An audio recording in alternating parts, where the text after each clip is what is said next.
Today we're going to look at this pretty large file. It's a conlog file with just over 22 million connections in it, and it's about 2.5 gigabytes. I've uploaded it to Gigasheet, and you can see the data loads in the sheet view here. It has all the usual columns like destination, port, protocol, service. But in this example, what we want to do is some geospatial enrichment. So we'll use a GEOIP lookup function that's built into Gigasheet. Here we can see the destination host. Now, a lot of these look like they're internal traffic with the 192.168 IP addresses. So what we can do is filter that out.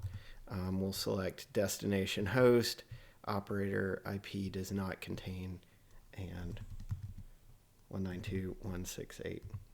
So when we hit that, that drops the results down to just about 300,000 records out of the 22 million.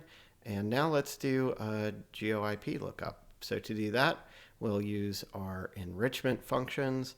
We will select GeoIP here and hit enrich.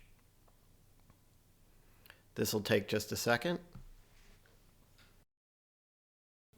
And there we go. You can see that we've added a bunch of context here about the location of these IP addresses.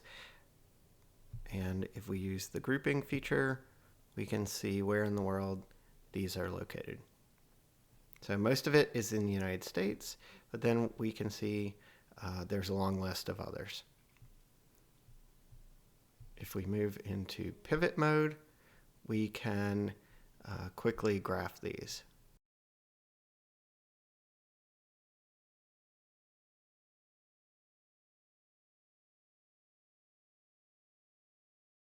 There you go. That's how to do bulk geo enrichment with Gigasheet.